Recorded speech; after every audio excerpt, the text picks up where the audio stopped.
Meus pais nasceram na parte norte da Coreia. Da Coreia, sim. Antigamente era uma península só. Sim, era unificado, era uma nação só. E naquela época que meus pais nasceram, a Coreia era uma colônia do Japão. O Japão invadiu a Coreia, Pode a crer. península. Também invadiu parte da China também.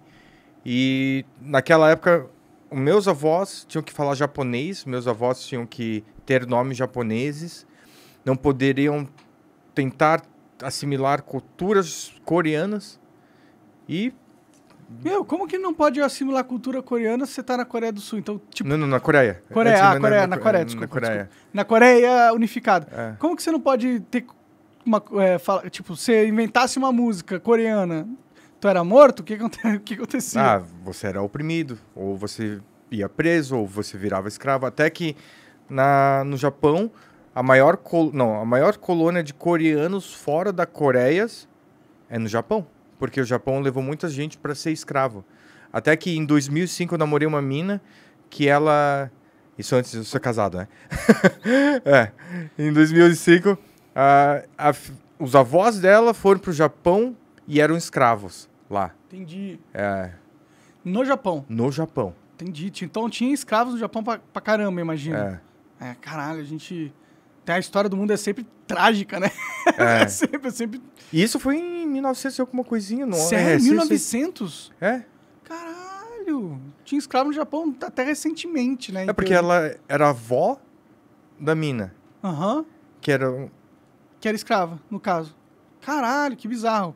Aí, quando começou a ter aquela revolução lá, socialista, que a Rússia começou a descer, apoiar, tentar invadir, meus avós decidiram ir pro sul.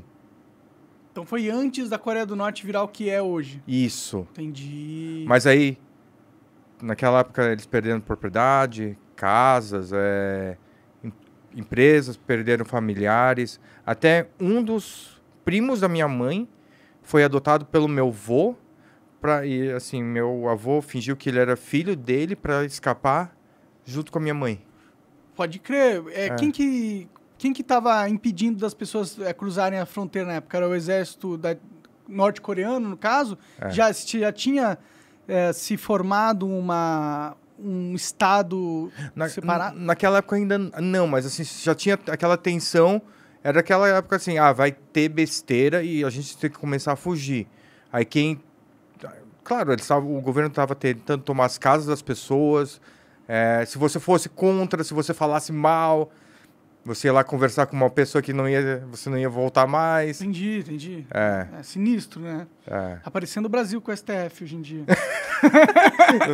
não vamos falar mal dele, por favor. Eu não quero... Sua família já sofreu muito com o autoritário. Eu não quero ter meu telefone fiscalizado. É foda. Você também não pode ter seu telefone confiscado. Não tem muita coisa lá. Eu sou...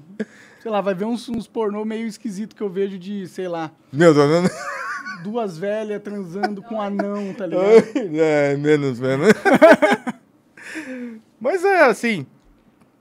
Foi bem triste. Meus pais tiveram que sair... Meus avós saíram com meus pais. Largaram tudo. Saíram andando. Literalmente andando. Quer dizer, a família da minha mãe à parte, porque a família do meu pai à parte. Que meus pais eram novos. Uhum. Saíram andando, caminhando. E começaram a vida. No outro lado, quer dizer, no lado sul. Sim, no sul tava tranquilo. Não tranquilo, porque o país já estava todo destruído. Era aquela coisa... Igual no filme Titanic, quando o navio tá afundando, tá todo mundo lá na ponta do navio... Tentando sobreviver para não se afogar na água gelada. E aí causa uma confusão tremenda na ponta. Que imagino que era a Coreia do Sul naquela época. Aí muita gente fugiu lá pro sul, para o extremo sul, que é a cidade de Busan. Meu pai foi para lá, minha mãe não tinha condições, a família da minha mãe não tinha condições, eles ficaram um pouquinho abaixo de Seul, que é agora a capital da Coreia do Sul. E a minha mãe... Sempre foi uma batalhadora, o país era pobre pra caramba naquela época, o nosso arroz branco aqui no Brasil é coisa de luxo naquela época. Pode crer, refinadinho assim e tal. Não tinha, e não tinha açúcar.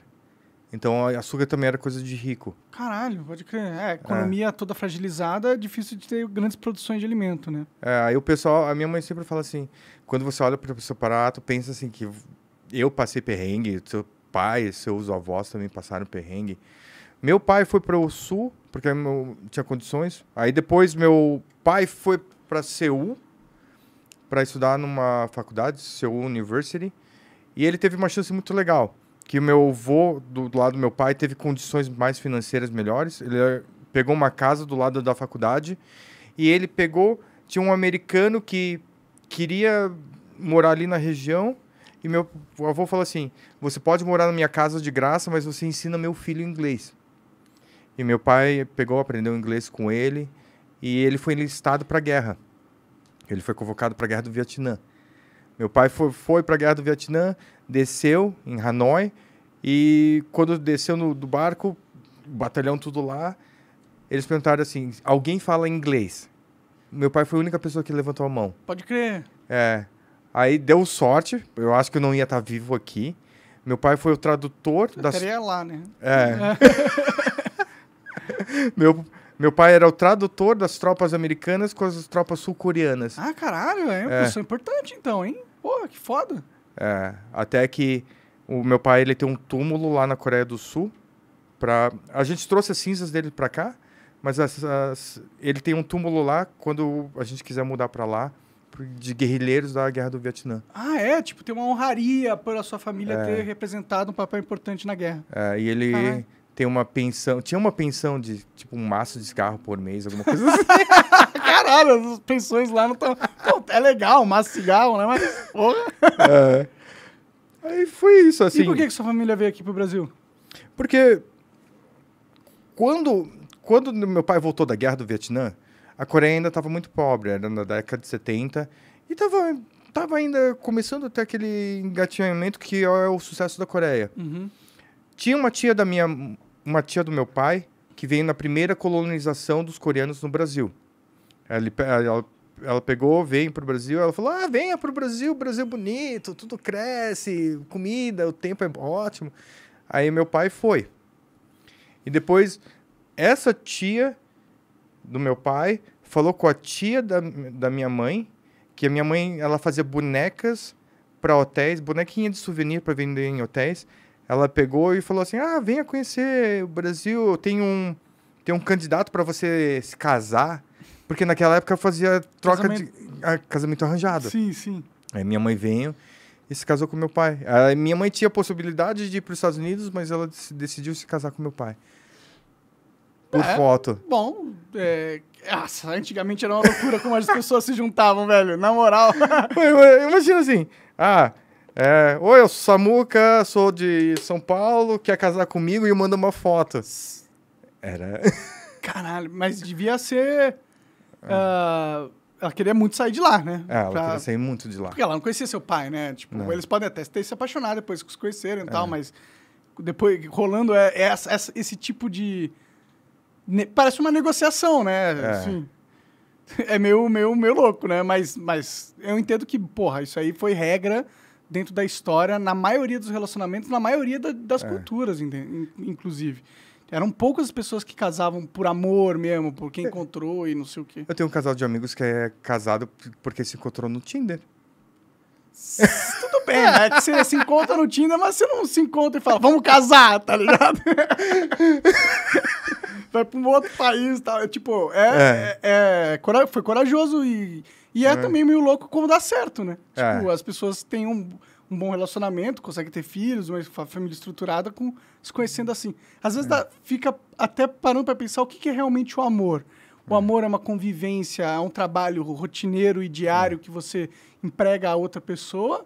Ou é aquele sentimento ilusório de existe a pessoa mágica e você olha pra ela, ela olha pra você e do nada Deus fala pra você que é a paixão da sua vida e essa pessoa é a única pessoa que vai dar certo? E eu tô casado há 13 anos. Pode crer. 14 anos junto com minha esposa.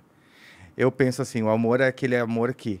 eu te aguento e você me aguenta. Claro, vai rolar o romance, mas assim... sim, mas dá pra rolar romance com qualquer pessoa que você se sente atraída, né? No meu caso, outra pessoa do sexo oposto, mas você consegue Aí você consegue amar até uma pessoa do mesmo sexo. Sim, claro. Como amigo, como parceiro.